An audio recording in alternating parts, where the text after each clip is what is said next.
Welcome to the GCN Tech Show. Right, we've got a bit more of a relaxed show this week. I've only just recovered from Hank's energy last week. I'm not surprised. Well, this week we've got new bikes from Ribble, Envy, bright yellow sealant for your tyres, and an exploding helmet. Oh, sends shivers down my spine, that. And we're also going to discuss why this year's Tour de France was the fastest yet.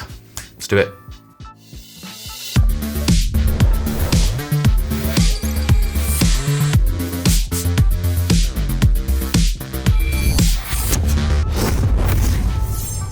Right, first up, let's take a look at last week's poll. Let's. Yeah, so, you weren't here, were you? So last week, Hank and I asked, when buying a new bike, what do you prioritise? Do you prioritise weight, aerodynamics, rolling resistance, or the braking system?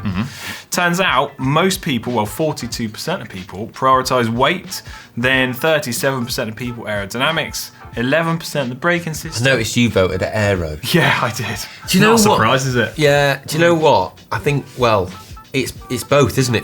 I think it's both, aero and weight. Yeah. But putting most... I'm surprised still. I think I would put the emphasis on aerodynamics. Yeah, I would as well. But what's interesting there, I still love light bikes. If we'd done that 5 years ago, Yeah. then I guarantee you it would have been like 90% weight. And so it's definitely been a shift. Okay, right, fair enough. On to this week's main talking point. Although before we do go on to that, we can't go without saying the Tour de France Femme avec Zwift is on.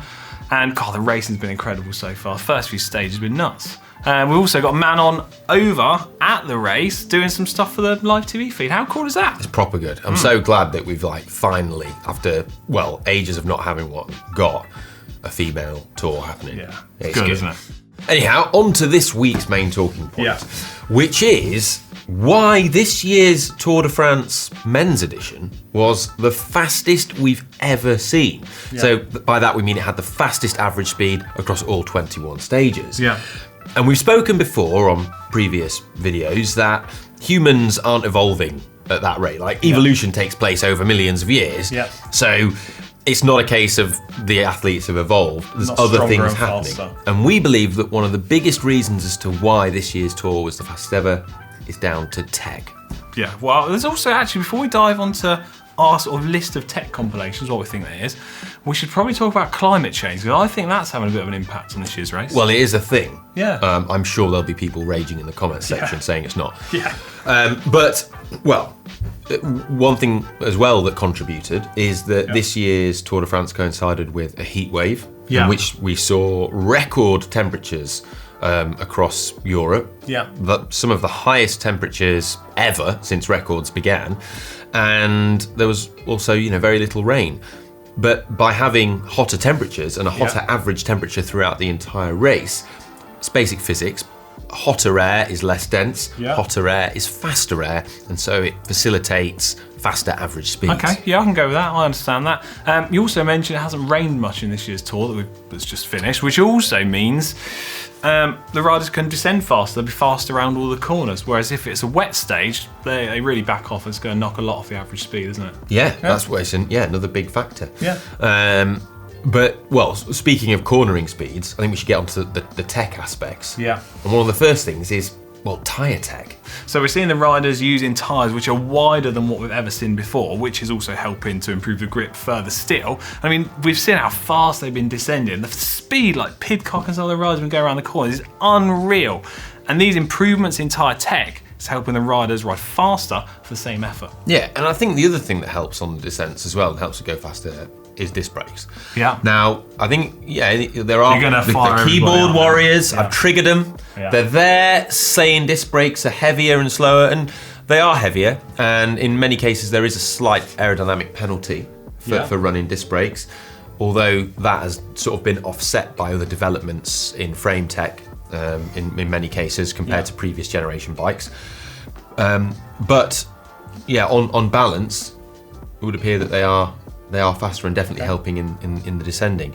What we have to talk about as well is aero, my favourite thing. Oh, yeah, I knew you'd mention this. Yeah. Fantastic. So, the aggregation of marginal gains, frames, wheels, getting ever so slightly more aero, that's making a very slight impact, you'd imagine. Yeah. What's probably making a bigger impact is the clothing. Clothing, yeah. So, even if you go back 5 years ago, it was normal that most riders in the peloton would be wearing a separate jersey and shorts. Yeah. And then if you saw at the Eurobike tech video, we were showing the Castelli BTW suit, the balls to the wall onesie. Well, I was not expecting that. Okay. So that's this is the kind of garment that is become commonplace. If you're not wearing this, you're in the minority. It's a jersey and shorts combined into one. It's not a skin suit because it can open up like a jersey and flap around if you need the cooling. But it's far more aerodynamic and far more fitted than a jersey and shorts. Yeah. And the body makes the most difference aerodynamically, more than the bike. We all forget this. We're kind of like seeing technology that was once reserved for just time trials sort of adapted and transferred slightly across the road, even like aero road helmets, stuff like that. Yeah, seeing big changes. You saw a lot of aero road helmets being deployed, especially on flat stages. I'll tell you what we need to talk about, the aero Sinood that made its debut at the start of the Tour de France. Thankfully, it didn't return for the last time trial. Thank goodness. Thank goodness. We may never see it ever again. Fingers crossed. So we haven't mentioned lightweight yet. Now, although it's still important for the parts to be lightweight and not really heavy, it's now no longer at the sort of top of the priority list, is it? No. It's sort of dropped down a little bit. Look, I think the thing you've got the proof is they went up super planche de Belfi. Yeah. You've got Geraint Thomas, previously was riding a Pinarello F12 with lightweight Meilenstein tubular wheels in it. This time he was riding tubeless wheels on a Pinarello F. Yeah. And he went up faster, and that's a super steep climb. Yeah, okay, I can't argue with that. To be honest. The times on the climbs are getting faster, yet they're all on tubeless, heavier wheels. Yeah, well, that just marries up with what we just said. Yeah.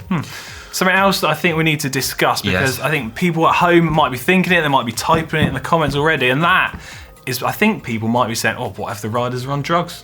What if they're cheating? Well, I think we've got to discuss it. Yeah, it's an elephant in the room. Yeah, people have got their opinions on this. Yeah. So, I'd like to think not. All the riders might be on drugs. Like, we don't, like, in truth, we don't know. However... Well, I'd like to think not. Yes, and I think that, cycling is, it's what pretty much the most tested sport. I actually think I saw a stat a while back which said cycling was the most tested sport out of all of the sort of World Anti-Doping Organisation stats. And the science is clear in that the tech has made a difference. So, there's people who have come into the sport who have had a huge impact, such as Dan Bigham going to Ineos. And that's part of the reason why I think we've seen this change, where they've finally moved away from tubular tyres onto faster tubeless setups. Yeah. Interesting stat for you, actually. It's a cool fact. So in the Giro d'Italia, Carapaz cracked on the Marmolada, right? Okay. Every stage of the Giro d'Italia, Carapaz was using tubeless tyres. Okay. The one stage where he used tubulars... Oh, no way. Was it that day? Was that day. But if he's losing 15 watts in rolling resistance all day, trying to hold the wheel... At some point, you might make a mistake. That's going to build up. Yeah. Well, I'd like to think, in terms of anti-doping, I'd like to think no one's cheating. Would you like to think that? Yeah. Okay. So those are some of our thoughts on the reasons why we think the Tour de France is getting faster than ever. If you've got any thoughts or reasons of your own, let us know in the comments section down below. Should we have a poll as well? I think we should have a poll. Do you agree? Do you think that the reason why we saw the fastest Tour de France ever was because of tech advancements? Simple, straight up, yes or no to that. Okay, there'll be a link in the description down below, or head over to the GCN app and get voted on the poll. Discuss that next week. Time now for Hot Tech. Yeah. Alex, what do we got first? Right, I'll kick it off, as I love tubeless tyres so much. So we've got 2 new tubeless tyre sealants from Pirelli, right? Check these out, and as you can imagine, they're yellow, going with the sort of colour theme of the company. Yeah. So the first sealant option we've got is designed for road bikes, designed to be run at high pressure. So this one is called the P0 sealant, and it uses an ammonia and latex-based formula with sort of those small little microparticles in to help plug up any untoward holes in your tyres. And it's got a temperature range here, we say from 20 degrees C all the way up to 70 degrees C, which Pretty crazy, eh? Well, what happens if you're riding in 10 degrees C? Well, you might have to use their second tubeless tyre sealant option, Okay. which is initially, they say, designed for sort of gravel and mountain bikes. This one uses an ammonia and latex-free formula, so quite a different blend to the high-pressure one. And the pressures it says it's suitable for is from 15 psi all the way out to 100. Which kind of feel like it crosses over a bit into the road territory quite a lot there. Oh, definitely, yeah. I mean, there's not many people running road tubeless like anywhere near 100. No, so yeah. So maybe you've got two different options which you could interchange between if you wanted to. The ammonia latex free one, so the one designed for gravel tyres and mountain bike tyres, isn't compatible with CO2, although the road one is. Yeah. Pirelli say you can use CO2 in an emergency, but you're going to have to replace that sealant as soon as you get home. Yeah, pretty cool, eh? Another tubeless tyre option out there for you. That is cool. We've also got some new bikes this week. This is the first one. It's from Ribble. So this is a wireless-only titanium gravel bike, and it's been built as a sort of one-off prototype. But, well, it looks absolutely beautiful. Looks where you see nuts. like the brushed metal finish, and then, like the red looks really nice. And it's a collaboration between Ribble and SRAM, so it's fully decked out in ETAP. It's all their like Explore range, isn't it? Yeah, and so you've got the specific RockShox gravel suspension fork on there. Yeah. Also great to see the wireless dropper seat post. For when you're shredding. Yeah, on there. Or if you're just tearing it like Matej Mohoric down the sense. Interesting that they've made this one-off prototype wireless only, so it's not drilled. The frame's not drilled at all, so you have no option on a bike or a frame like this to run a wired group set. Yeah, wired or mechanical group set. I mean, at first it sounds like, oh god, that's a bit restrictive, but it goes the other way, and no one questions it. So you have plenty of frame sets that are mechanical only, and not, Di2 or electronic group set compatible. And so in that regard, Doesn't seem so bad, does it? No, Right? it makes sense, and it's nice because, like you say, you don't have any holes for the cables, and you don't, on some group sets you end up having to put little, grommets and those little bungs, plastic bungs into the holes when they're redundant. Not as cool like that, is it? It's really clean. I think I'd like to see more frame sets done. Maybe we will in the future. As a wireless only option. That would be great, wouldn't it? Okay, well, next up in Hot Tech, at the start of the show, we promised an exploding helmet. Don't be too alarmed. So this is a collaboration between, I think, POC, I'm just looking here, a company called Autoliv. So they've partnered up to try and help reduce the severity of head impacts when you crash when you're on your bike. So take a look at some of this stuff. So I actually spotted this at Eurobike, but unfortunately, because of time restraints, didn't have time to film it for you guys. But it looks pretty incredible. Yeah, it's kind of real futuristic looking thing, isn't it? Now, I found some information on their site, and it says some studies have estimated that the risk for a cyclist to sustain a medium to severe head injury if using a device such as this airbag helmet could be reduced from 80% to 30% in a 20km/h accident, which is a significant reduction, if you ask me. that sounds huge. Yeah. I mean, anything that helps make us safer, I'm all in favour of, and any tech that helps do that I think can be great, especially for sort of commuting in urban environments where there are more hazards. This isn't the first airbag system we've seen though. No. You may recall a few years ago, and I've actually got one of these at home somewhere, it's called a Hovding system. Yeah, I remember that, yeah. Where it's not actually a helmet, but you wear it around your neck, and then that explodes into an airbag around your head. Quite a few sort of innovations in that area, isn't there? Yeah, I'm always worried though, just if you're, you sort of wear your helmet and then you just sort of had a busy day, you come into your house and you just think, I'm just going to sit on the sofa. And then it just goes. The first thing that I was just thinking of when you were saying that was imagine like you put your airbag, helmet, neck thing on, whatever, and then you're like, I've forgotten something. You run upstairs, trip up the stairs, and it just like goes off. Oh yeah, it might do. Yeah. Who knows? Yeah. Right, and then finally in Hot Tech this week, we've got this new bike from Envy. Take a look at this. I think it looks incredible. This is the Envy Melee road bike, and it's actually Envy's first mass-produced bike. They say that it takes key design aspects from their previous bike, the Custom Road, but then now prioritises efficiency and speed. Sounds very good. The geometry is said to be designed around using 27 to 32mm wide tyres, so seeing that industry trend going a little bit wider. But apparently you can run all the way up to a 35mm. It's pretty wide for road bikes, isn't it? Proper wide for road. Some sort of few little stats here for you. Threaded bottom bracket. I mean, the bottom bracket enthusiasts will be happy. Love a throw bottom bracket. Integrated hoses all at the front end, tucked away neat and tidy using Envy's bar and stem system. And according to their website, they've optimised the aerodynamics of the frame set to work best with their own wheel sets, which is quite interesting as well. Sounds good. Yeah. What's the damage? What's it going to hit me on my wallet? Well, so it's not available in a complete build yet, so you have to get what they're calling a chassis build kit on order through a retailer. So a frame set. Yeah. Basically. It sounds cooler if you say Chassis build. Chassis build. It does, yeah. Yeah, it does sound much cooler. So I'm just delaying the cost aspect here. Yeah. Right, prices for this chassis build. £5,300, $5,500, €5,500. So it's very much a premium product. Nonetheless, I think it looks nice. Yeah, it looks nice. I like the look at it. More hot tech next week. It's now time for comment of the week. Comments of the week. There's our new intro. Jingle. There you go. Fantastic. Oh, I didn't know you could do that. That's really good. Thanks. I'll start us off with a comment from underneath last week's show. And it's from Stan Giles. He says, I hate it when they can't ring the cowbell correctly. They do it the lazy way, not worth watching. One on my watch. I'm not taking any responsibility for this. I'll try and be better this week, I guess. Try harder. Yeah. Larry Lem said, did Alex describe his crash in some video? Yes, I did. I described it in the GCN show that's already out to start this week. There you go. Check that out if you want to know. There you go, Larry. Yeah. Chris Bowman was not ready for the photo shoot. Amazing show. That's under last week's tech show. Were you ready for the photo? You haven't seen it yet, have you? I wasn't ready for the photo shoot.